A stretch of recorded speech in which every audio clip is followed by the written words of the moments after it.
right. Today we're going to be talking about the top 5 DVC resorts to stay in 2025 as we head into the new year. Yeah, so these are our picks that we think are going to be great choices for this year. And let's go ahead and start with our number 5. So this is a good standby, Old Key West, the original resort. Yeah, this is the OG. As we said in the past, this is just a great value for size, for everything for Old Key West. It's great for families. And usually, if there's some room available, Old Key West is easy to get into. Yeah, that you don't have to plan that out so far out, but you still have to plan it out. There's lots of great amenities here at this resort, including the community room. And of course, there's the boat down to Disney Springs and all kinds of great things to do around the resort. So this always kind of has a special place in our hearts. Yeah, and ironically, this is one of our son's favorite resorts to go to as a teenager. So there you go. Let's go to our number 4 pick for 2025, which is the Riviera. Now, we picked the Riviera because it is so high in points, but we do think there's a lot to be offered at this resort. Yeah, there is so much there. There's a Skyliner, Topolino's Terrace. There's just a ton. Not only that, it's directly in between on the Skyliner, Hollywood Studios, and Epcot. And this year at 2025, Hollywood Studios will be welcoming The Little Mermaid, a musical adventure in summer 2025. And Disney Villains Unfairly Ever After is opening in summer of 2025. Lots of things going on over at Hollywood Studios. Yeah. Not all good. Yeah, unfortunately, we get to say goodbye to one of our favorite standbys to go to cool off and have a good laugh, which is Muppet Vision 3D. And of course, that was Jim Henson's last project he worked on, so that's kind of special, nostalgic for Muppet lovers. And of course, you lose Pizza Rizzo. And one of our favorite restaurants is Mama Melrose. So if you want a chance to go and enjoy that area one last time, staying at the Riviera makes it a little bit easier on that Skyliner. And of course, we're losing Rock and Roller Coaster featuring Aerosmith. But that's going to a Muppets ride, so. Yeah, so that's a little, which end of the fence you're on, whether you want to say goodbye, see what's like one last time, or you're excited to see Muppets come take over that Rock and Roller Coaster. It's there for you to enjoy. Also, over at Epcot, which is on the other end of the Skyliner, at the end of the night, you always have that option after you enjoy Epcot and all the areas over there.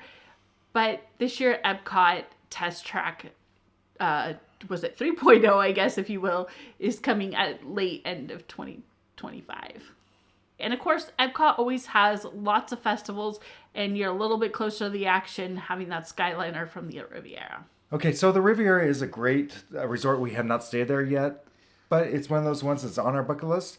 The only thing holding it back from our top 1 or 2, I would think, is the price for points.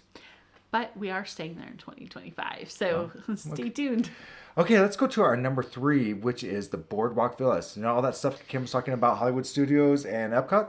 Well, you got that same type of access almost at the BoardWalk Villas. So you can walk to Epcot, or you can walk to Hollywood Studios, or take the boat over to Hollywood Studios. Or if you want to walk across the bridge, you could take the Skyliner over to Hollywood Studios. That's a little less recommended because it takes twice as long to get there, but if you want the scenic route, it's available. On those busy days and nights, it might be faster to walk. Yep. But in addition to that, there is a lot of new things at the BoardWalk Villas. They've just finishing their refurbishments, so you're going to get a little bit more fresher rooms. And this fall, the new cake bake shop opened. I know it's been a little controversial. It's a little high in price. Cha-ching. But they did lower some prices, but it was funny because they tried to make it sound like it was all being lowered, and some of those prices actually went up. So it kind of balanced each other out. Just depends what you want to get. Yeah, but it's a great new. That $22 for a cake might be a little spendy for some. It is. But it's an option, and the actual taste of the cakes are getting great reviews. So it's another option. And then, of course, you have the Abracadabra bar and Flying Fish, and there's a lot to do there. That is just a great area for entertainment, for adults, for kids. It's just a lot to do. You have a lot of food choices. You got, I guess, what you put it as more value meals up to fine dining. The reason we chose the Boardwalk Villas is because over at Beach Club, Stormalong Bay is closed from January 2025 until June 2025. Wow. They just extended it. Originally was only supposed to be till May 2025. So something big is going on there. And it kind of makes me wonder, like, is it still going to be a lazy river when it reopens? I don't know. So Boardwalk Villas is a great choice. Okay, let's go to our number 2. And this is a brand new on our list to, well, Disney DVC. World for the most part. And that is the DVC Cabins at Fort Wilderness. So they are due to finish all the cabins this April of 2025. They've previously opened loop by loop. So there's going to be more availability opening up. It's been really hard to get into. So that's a little bit one of the reasons why it's lower on our list. And also the transportation from the cabins to either Anywhere. the buses. Yeah, unless you get a golf cart. So that was a little bit of a drawback. If you're driving, you're great. We will link our video down below of the tour of the DVC Cabins that we did stay at this summer. It is a great area. We love Fort Wilderness. It is a lot of fun to be there. But again, like Kim said, the transportation issues, you have to have a car or a golf cart to kind of get around the resort a lot easier. You can walk, but it's going to take you twice as long. And those internal bus systems can be a little bit of a difficult thing. So that's why we put it number 2. Yeah, but you got the great wilderness around you. It's a lot quieter, a lot more private for you. It's unique. Yeah, it is just a great area, and we loved it. Again, just beware of those downsides. I was also going to say that with that, a lot of people at their campsites, they're decorating for holidays or Disney any time of year. Plus, you have the Hoopity-Doo Run-A-View around there and the campfire sing-along with Chip and Dale. So there's lots and lots to do, and it's really nice that it's brand new. Yeah, don't let it scare you that it doesn't have all the different resort things like Movies on the Stars, because they do have all that. It's just a little bit more unique and a lot more fun. So before we go to our number 1, if you're finding this video helpful, Please like subscribe. and follow along with our Ohana. And our number 1 should be no surprise, and it's going to get a lot better this year, which is...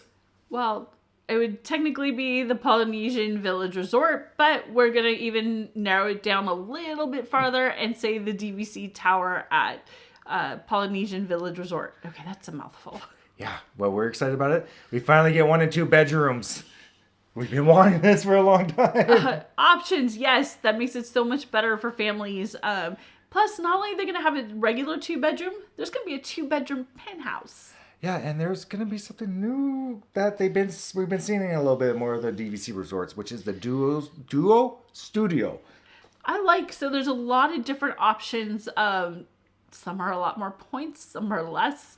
But it really does open up a fresh new area and maybe make the Poly a little less harder to stay at. Yeah, I mean, those studios at the Poly have always been really popular, but when we travel with 4 of us, it does make it harder for us to be able to be in rooms together. And that's a multi-generational family, so if that makes any sense, it's better to have the 2-bedroom at that point. But of course, with the Poly, you get so much. You're so close to, well, Magic Kingdom. So Magic Kingdom this year in 2025 is going to have the Pirates of the Caribbean Tavern open up in the summer. And the Disney Starlight Dream the Night Away is opening in the summer. So that is going to be the new nighttime parade at Magic Kingdom. I think that's been something that's been missing for a long time. Yeah, it's just the convenience of being right there on the monorail, going right to Magic Kingdom. You could walk it if you want to, but that is a long walk. But it's kind of nice in the middle of the day if you want to come back. There's a brand new pool. There's the Cove Pool, which is a 0 entry pool. And there's sand around the pool and just kind of a nice another option for pools at the Polynesian. Yeah. If you're watching this, look, we may have a review coming because we are going to be staying there. If you're watching this before we stay there, be on the watch out for the review coming. And also in that pool area is Moana's Voyage. This is like the kids' little splash pad play area. It is so cool. I've seen the artistic rendering of where it has Moana's like sailboat and a Moana figure, and it looks amazing. I imagine bringing, like if our son had been younger, he would have thought that was really cool. Or, you know, it's kind of a unique, fun feature that brings the film that your family loves and enjoys now a part of your vacation. So, those are our top 5 resorts for this year. Agree? Disagree? Let us know down below. And I think with that, it's time for us to say goodbye and Find your magic. Bye, everyone.